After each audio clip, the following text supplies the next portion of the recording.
तुम्हारा अन्नदाता, पग पग पर है संग तुम्हारे अन्नदाता। लहू किसानों का बन के पसीना सींचता है धरती का सीना। मेहनत का तेरी हक दिलवाने, नई तकनीक नई खोज बताने। पशुधन को गुणवान बनाना, पौध सुरक्षा को सिखलाना, खेती के सब गुर समझाने, भारत का सरताज बनाने। आठों पहर है संग तुम्हारे अन्नदाता, अन्नदाता।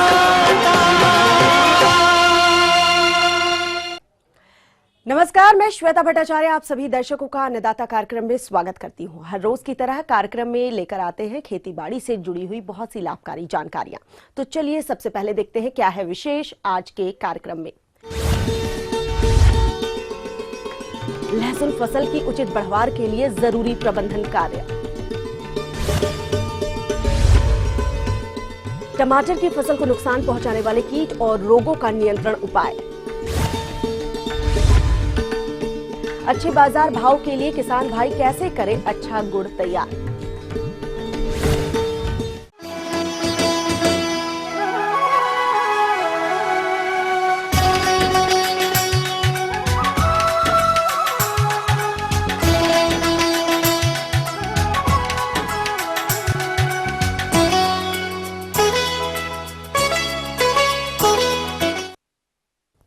प्रदेश में लहसुन की समय से बुआई की गई होगी। वो फसल इस समय 1.5 से 2 महीने की अवस्था पर होगी। इस फसल की आगे भी उचित वृद्धि विकास हो, इसके लिए कुछ जरूरी कार्यों को करना आवश्यक हो जाता है। और इसकी जानकारी के लिए हमारे सहयोगी ने संपर्क किया कृषि विज्ञान केंद्र सहारनपुर के डॉक्टर बीपी शाही से।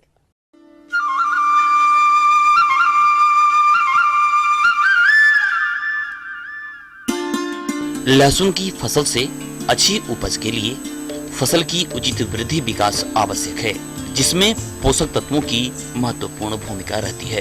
पोषक तत्वों की आपूर्ति अर्थात उर्वरकों का प्रयोग यदि समय पर नहीं करेंगे तो फसल की उचित बढ़वार में बाधा आएगी। किसान भाइयों, जो चूँकि लहसुन की जो बुआई होती है वो अक्टूबर माह में होती है। चूँकि इस समय लगभग हमारी 2 माह की लहसुन की बुआई हो चुकी है। चूँकि इस समय लगभग हमारी जो लहसुन की फसल है वो 2 माह की लगभग हो चुकी है। तो इस समय किसान भाइयों सबसे प्रथम चीज़ है कि इसमें निराई गुड़ाई कीजिए। चूँकि निराई गुड़ाई करने के उपरांत इसमें जो हम यूरिया हमने बताते हैं कि जब हम इसको लगाते हैं तो लगभग हमारा 80 से 100 किलोग्राम नत्रजन, 50 से 60 किलोग्राम फास्फोरस और 40 से 50 किलोग्राम पोटास से ये प्रति हेक्टेयर के हिसाब से देते हैं। नत्रजन की आधी मात्रा और फास्फोरस एवं पोटास की पूरी मात्रा जब हम बुआई करते हैं, शेष हमारी जो 50 किलोग्राम नत्रजन की मात्रा बचती है उस किसान भाई जब हम बुआई कर लेते हो तो 30 दिन बाद देते हैं।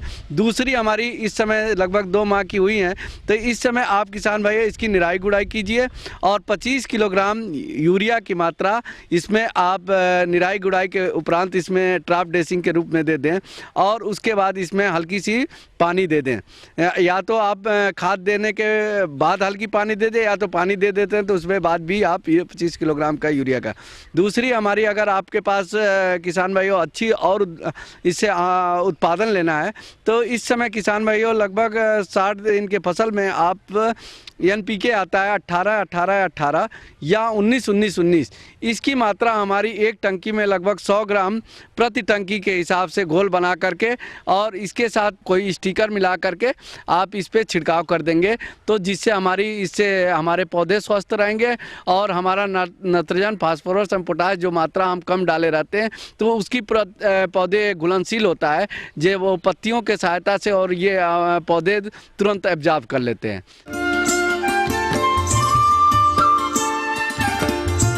किसी भी फसल की उचित बढ़वार में बड़ी बाधा बनते हैं खरपतवार।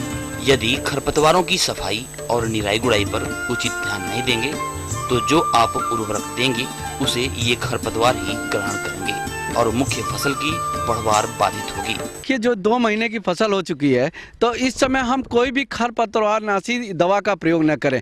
खुरपी की सहायता से आप देखते हैं कि चौड़ी पत्ती वाली भी खरपतवार आती है, दूब भी आता है और भी घासें होती हैं, तो उसकी खुरपी की सहायता से आप निराई गुड़ाई अवश्य करें, ना कि कोई दवा खरपतवार नाशी का स्प्रे करते हैं तो उसमें ज़्यादा नुकसान होने की संभावना होती है। तो किसान भाइयों, इस समय आप खुरपी के सहायता से निराई कर दें। निराई करने के उपरांत उसमें हमने अभी आपको खाद की मात्रा जो बताया 25 किलोग्राम, वो मात्रा आप डाल करके हल्की सी सिंचाई कर दें। जिससे फ़ायदे ये होंगे कि आपकी बीमारियां भी कम होंगी। जो हमारा खाद उर्वरक देंगे वो लहसुन के पौधे ही लेंगे, ना कि खरपतवार लेकर के उसका प्रभावित करेंगे। दूसरी जो बीमारी आती है वो भी नहीं आएगी, नहीं तो बीमारी आ जाती है तो दवा का स्प्रे करते हैं तो वो हमारा ज़्यादा फायदा भी नहीं होता है। सिंचाई की यदि बात की जाए तो लहसुन की फसल में सिंचाई के समय सावधानी रखनी चाहिए, क्योंकि खेत में अधिक पानी भर जाने से फसल की बढ़वार और कंदों के विकास में बाधा आती है। सबसे महत्वपूर्ण चीज़ होती है कि आप ये देखिए कि अब 2 महीने की फसल हो गई है, खेत को सूखा ना रखें, उसमें हल्की नमी बनाए रखें। ये नहीं कि पानी का जल भराव बहुत ज़्यादा कर दें। जल भराव भी ज़्यादा कर देंगे तो किसान भाई उसमें गलन की समस्या आ जाती है। इस समय हल्की नमी बनाएं, हल्की सिंचाई करते रहें और 7 से 8 दिन के बाद हर समय सिंचाई करें। जब हमारा अप्रैल के महीने आप देखें कि जब हमारी 15 लगभग हमारी गर्दन 50% टूटने की अवस्था हो जाए, उस समय किसान भाइयों 10 से 15 जब खुदाई करना हो उसके 15 से 20 दिन पहले सिंचाई को अवश्य रोक दें। अगर लगातार सिंचाई करते रह जाएंगे अंतिम समय तक, उसमें बाद में जब हम भंडारण करते हैं तो उसमें गलन की एक समस्या आ जाती है। आमतौर पर लहसुन की फसल में कीट बीमारियां कम ही लगती हैं, लेकिन कहीं कहीं कीट बीमारियों के प्रकोप से उपज और उत्पाद की गुणवत्ता में गिरावट देखी गई है। आप देखते होंगे कि आप खेत में जा रहे हैं तो उस समय पत्तियां हल्की सी पीली होना शुरू हो जाती हैं ऊपर से। तो किसान भाइयों, ये बीमारी थोड़ी सी आती है, इसको भी हम बैंगनी धब्बा की बीमारी बोलते हैं, या ऊपर से सूखना होता है।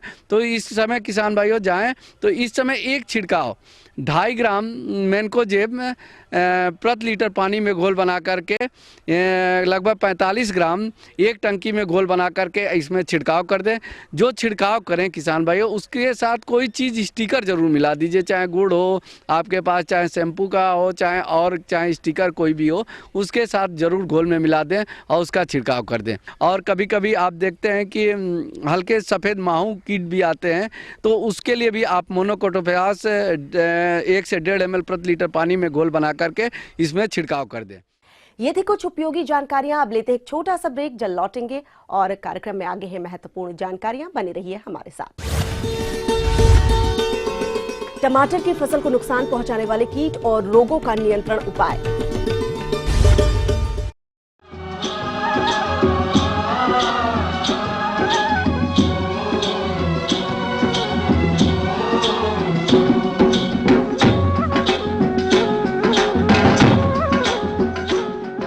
ब्रेक के बाद आप सभी दर्शकों का स्वागत है।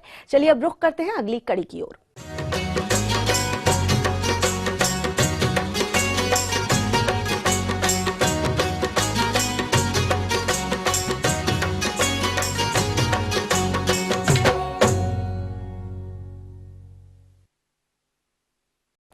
टमाटर सब्जी के रूप में रोज प्रयोग किया जाता है, इसलिए टमाटर की अधिक मांग साल भर बनी रहती है और हमारे जो किसान भाई इसकी खेती कर रहे हैं उन्हें अच्छी आय भी मिलती है। लेकिन कभी कभी टमाटर की फसल को कीट और रोग भारी क्षति भी पहुंचाते हैं, जिससे कि किसानों को काफी घाटा भी होता है।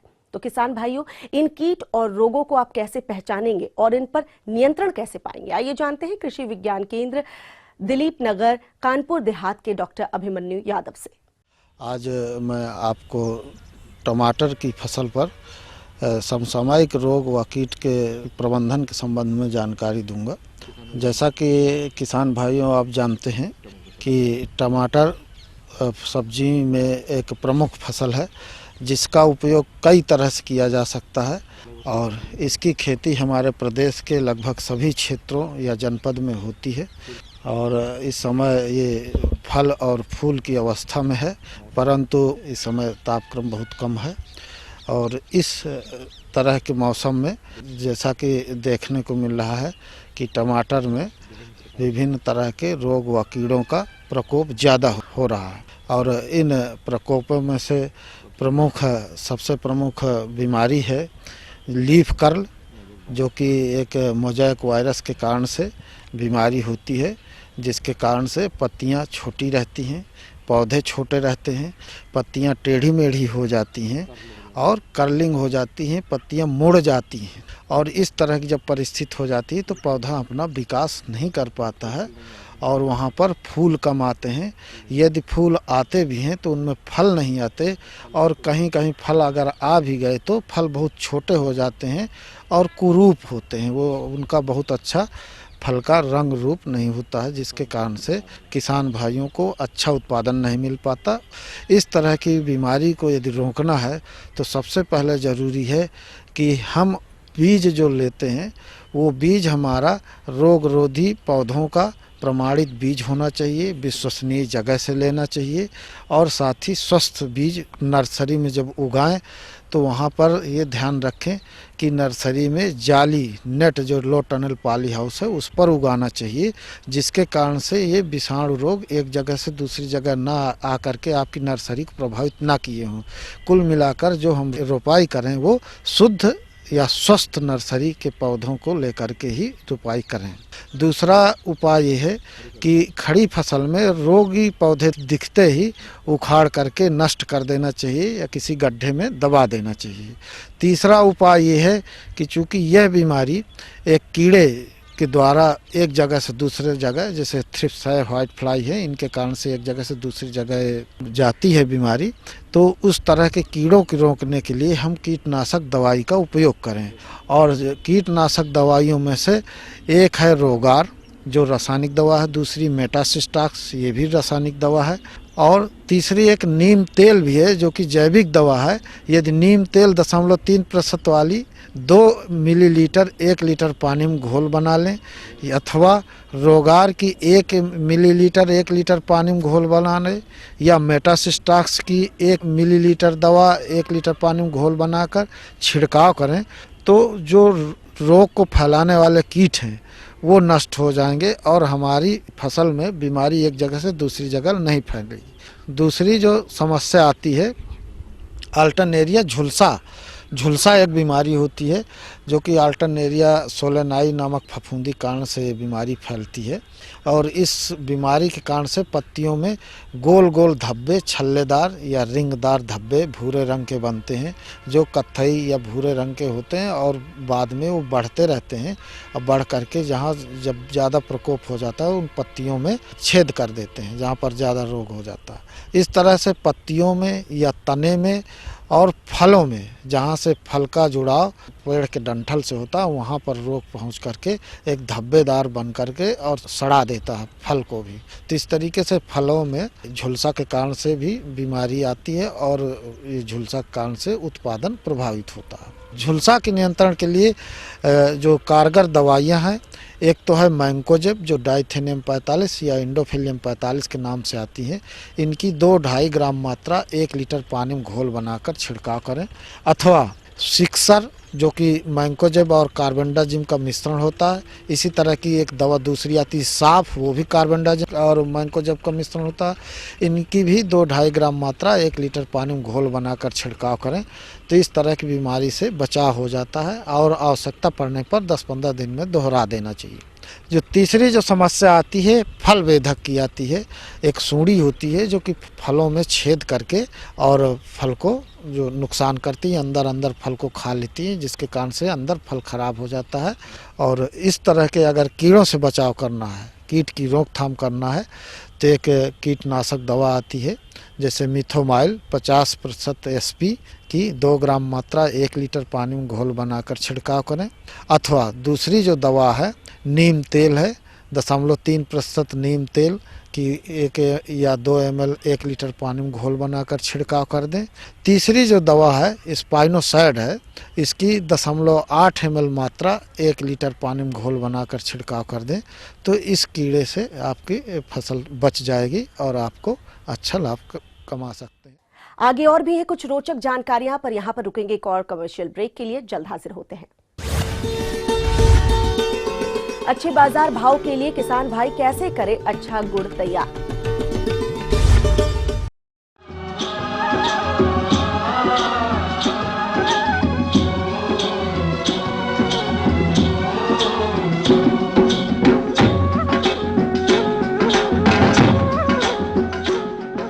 ब्रेक के बाद एक बार फिर से आप सभी दर्शकों का अन्नदाता कार्यक्रम में स्वागत है। बढ़ते हैं अगली प्रस्तुति की ओर।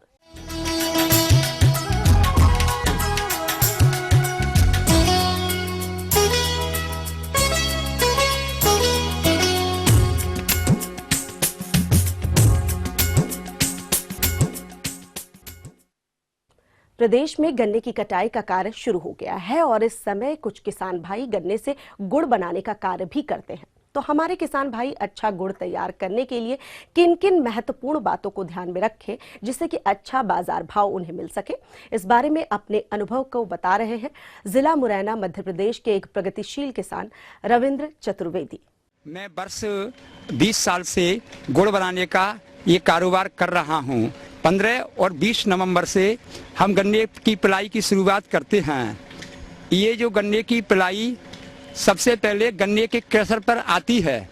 गन्ने पे क्रशर के द्वारा जो लड़के हैं वो उसमें 5-5, 6-6, 10-10 गन्ने देते हैं जिससे जूस निकलता है। रस निकालने हेतु तिरछी कर्षण मशीन का प्रयोग किया जाता है जिसमें रस निकालने की क्षमता अधिक होती है। गन्ने के रस में फेनोलिक पदार्थ पाए जाते हैं जो लोहे के संपर्क में आने पर गहरा नीला रंग और काले रंग का अवयव बनाता है जिसका गुड़ के रंग पर विपरीत प्रभाव पड़ता है, जिसे कम करने के लिए कर्सर में क्रोमियम लपेटे हुए कर्सर वाले मशीन का ही उपयोग करें। तो पिलाई गन्ने पेरने के बाद क्रशर से जब गन्ना पिर जाता है, इसके बाद पास में रखी हुई गाड़ी में उसकी छोई गिरती है। उस छोई को जो है उस प्लाट में खेत में उसको फैलाते हैं। इसको लगभग 2 दिन सूखने में लगते हैं। सुखाने के बाद इसको इकट्ठा करके फिर इसमें भट्टी के मुंह पर ले जाते हैं और भट्टी पर एक लड़का वहाँ बैठ करके इसको धीरे धीरे झोंकता है। तो भट्टी का मुंह एकदम छोटा होता है, वहाँ किसी प्रकार का कोई खतरा नहीं है और जूस निकल करके वो हौदी में जाता है, जो सीमेंटेड हौदी है। वहाँ से जो है पाइप के द्वारा वो भट्टी की 4 नंबर कढ़ैया में जाता है जो सबसे पीछे लगी हुई है। उसमें वो लगभग जो है 5-10 मिनट तक जो है वो गर्म होता है रस। इसके बाद में वो रस जो है धीरे धीरे डोंगा के द्वारा उसको कढ़ाई नंबर 3 में उसको काटते हैं।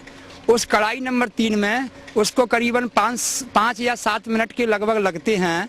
साथ में ही भिंडी का कुछ उसमें पानी डालते हैं जिससे कि जब उबाली जब उसमें आती है तो भिंडी का पानी उसकी ऊपरी सतह पर होने के कारण गंदगी को और मैल को पकड़ लेता है। पकड़ने के बाद वो झज्जर से उठा करके पास में रखी हुई डलिया में डालते हैं जिसमें प्लास्टिक की जाली लगी हुई है। उन प्लास्टिक की जालियों में मैला रह जाता है और रस उसमें टपक जाता है। सामान्यतः गुड़ की मांग और बाजार भाव उसके रंग पर निर्भर करता है।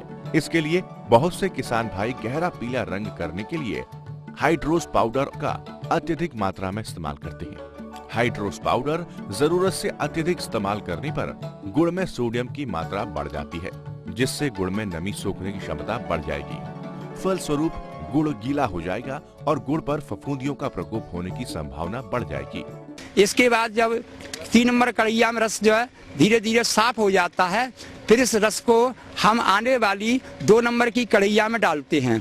जिस कढ़ैया में रस टूटता है और टूटते टूटते उसमें भी करीबन उसमें 5 मिनट या 7 मिनट उसमें लगते हैं तो टूट जाता है। टूटने के बाद जो रस पक जाता है, फिर जो है पकने के बाद में फिर डोंगा की सहायता से हम उस रस को आगे वाली जो 1 नंबर कढ़ैया है उसमें डालते हैं जिसकी मोटाई लगभग 2 इंची के आसपास है जिससे कि रस उसमें जले नहीं।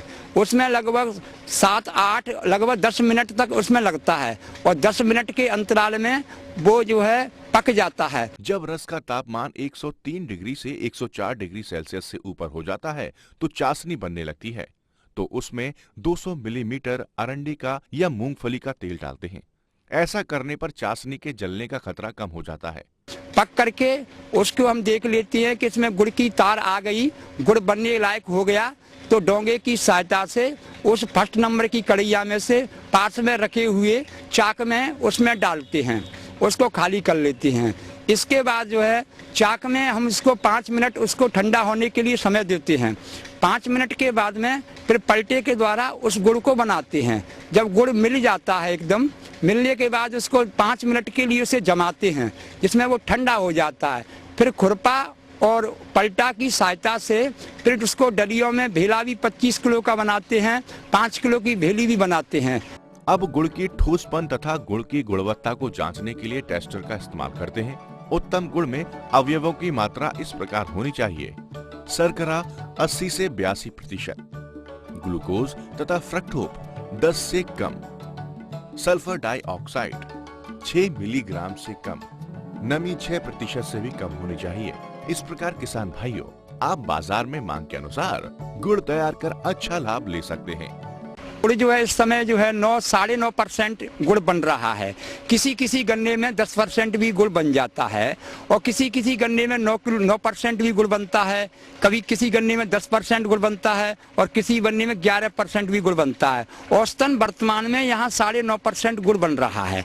अभी जो 1 महीने बाद ये परसेंटेज इसका 10 से 11 हो जाएगा और माह के महीने में यानी फरवरी के महीने में इसमें 11-11.5% तक रिकवरी इस इलाके में आती है।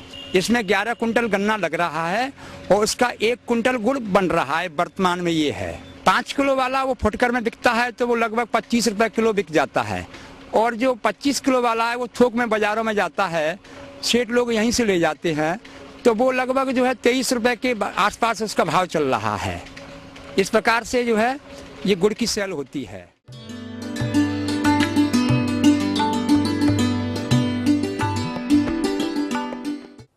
अन्नदाता हेल्पलाइन निशुल्क फोन संपर्क सेवा के माध्यम से आपके द्वारा पूछे गए प्रश्नों में से 1 या 2 महत्वपूर्ण प्रश्नों को हम अपने कार्यक्रम में शामिल करते हैं।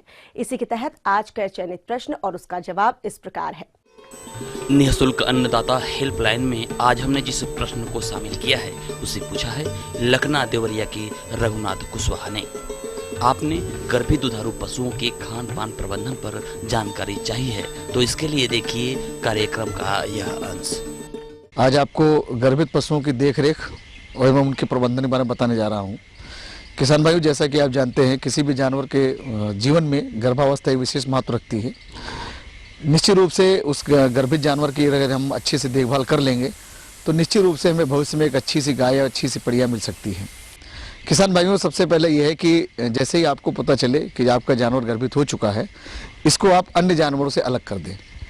इसके अतिरिक्त इससे ये होता है कि जैसे जैसे जानवर में गर्भावस्था बढ़ती है ये जानवर शांत होना शुरू हो जाता है और जो दूसरे जानवर होते हैं इसको नुकसान ना पहुंचा पाएँ। इसके अतिरिक्त किसान भाइयों, जो बाड़ा है उसके लिए भी उसको अलग कर दें और गर्भावस्था के 5 महीने बाद मतलब 6 महीने की शुरुआत से आप इसको एक्स्ट्रा आहार देना शुरू कर दीजिए। एक्स्ट्रा आहार में ये रहता है कि आप आधा किलो दाना जो आप दूध दे रहा है या उसका मेंटेनेंस है उसके अतिरिक्त देना शुरू कर दीजिए और प्रति माह आधा किलो बढ़ाते रहिए। जैसे 6 माह पर आधा किलो, 7वें महीने पर 1 किलो, 8वें महीने पर 1.5 किलो, 9वें महीने पर 2 किलो। इसको 2 किलो से आपको बढ़ाना नहीं है। इस समय आपको विशेष रूप से ध्यान रखना चाहिए क्योंकि जैसे जैसे जानवर के अंदर भ्रूण का विकास होता जाएगा उसके पेट में जगह कम बचती जाएगी। इसलिए ज़रूरी ये है कि हम उसको इस अवधि में जो भी आहार दें वो सुपाच्य हों और भरपूर पोषण से भरपूर हों, क्योंकि थोड़ा सा खा करके ही वो अपनी शारीरिक जितनी भी आवश्यकताएं वो पूर्ण कर ले। इसमें देखा जाता है कि आप थोड़ा सा भूसे की मात्रा कम करके हरे चारे की मात्रा बढ़ा दीजिए और हरे चारे में जो दीजिए उसमें आप कार्बोहाइड्रेट और प्रोटीन वाले चारे जरूर मिक्स कर दीजिए। जैसे आप बरसीम के साथ में ओट मिला सकते हैं या लोबिया के साथ में आप कोई न कोई जैसे मक्का है, ज्वार है या बाजरा है, इनकी चरी को आप दे सकते हैं। किसान भाइयों, जहाँ तक दाने की बात आती है तो मेंटेनेंस के रूप में आपको 1.5 किलोग्राम प्रतिदिन दाना देना ही है। साथ ही साथ ये दूध दे रहा है तो दूध उत्पादन के अनुसार आपको दाना देना है। जैसे यदि आपके पास भैंस है तो 2.5 लीटर दूध उत्पादन पर 1 किलो दाना देना है। यदि गाय है तो आपको 3 लीटर दूध उत्पादन पर 1 किलो दाना देना है। इसके अतिरिक्त जो मैंने अभी बताया आपको वो गर्भावधि राशन है। इसके अतिरिक्त किसान भाइयों, जहाँ तक दाना बनाने की बात आती है तो इसको आप अपने घर पर अपने संसाधनों से अच्छी तरह से बना सकते हैं और ये आपको सस्ता भी पड़ जाएगा। इसमें आपको 100 किलो दाना बनाने के लिए आपको लगभग 40 भाग आपको अनाज रखना है। अनाज में आप कोई भी गेहूं है, जौ है, मक्का है, कुछ भी आप ले सकते हैं।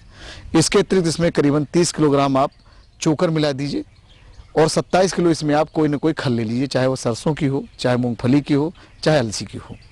इसके अतिरिक्त किसान भाई इसमें 1% आपको नमक, 1% खड़िया और 1% खनिज मिश्रण मिलाना है।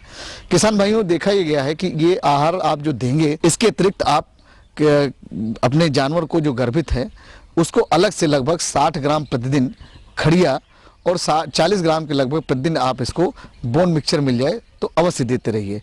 इससे ये हो जाता है कि भविष्य में यदि आपका जानवर दुग्ध ज्वर से पीड़ित हुआ है या अधिक दूध देने वाला है या पीड़ित हो सकता है तो इससे वो नितांत रूप से बच जाएगा।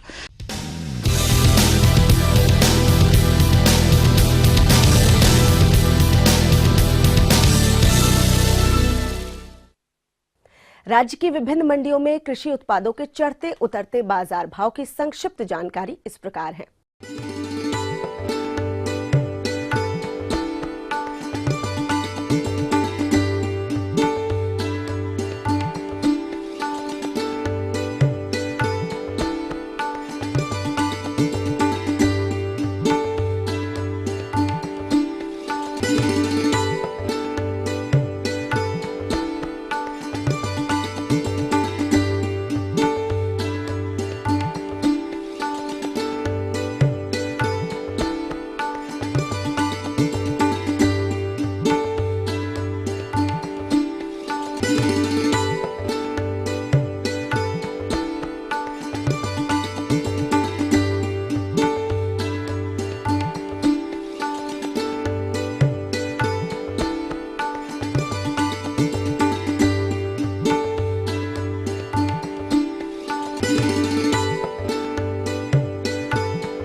हम ये उम्मीद करते हैं कि आज का कार्यक्रम आप सभी दर्शकों के लिए उपयोगी रहा होगा।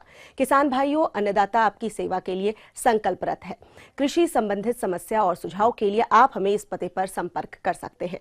प्रोड्यूसर अन्नदाता, ETV Uttar Pradesh, Uttarakhand, Ramoji film city, Hyderabad 501512। साथ ही आप हमें ईमेल भी कर सकते हैं। हमारा ईमेल एड्रेस है annadata.up@etv.co.in। इसके अतिरिक्त आप हमें निःशुल्क हेल्पलाइन नंबर 180010845999 पर सोमवार से शनिवार सुबह 10 से शाम 4 बजे के बीच संपर्क कर सकते हैं। अब आइए देखते हैं कल दिखाए जाने वाले कार्यक्रम की मुख्य झलकियां। अरंडी की फसल को हानि पहुंचाने वाले कीट और रोगों का नियंत्रण और उपाय। गेहूं की फसल में सिंचाई और खरपतवार नियंत्रण पर तकनीकी जानकारी। फिलहाल अन्नदाता की पूरी टीम को दीजिए इजाजत। कल फिर इसी वक्त आपसे मुलाकात होगी कृषि संबंधित कुछ और महत्वपूर्ण जानकारियों के साथ। नमस्कार।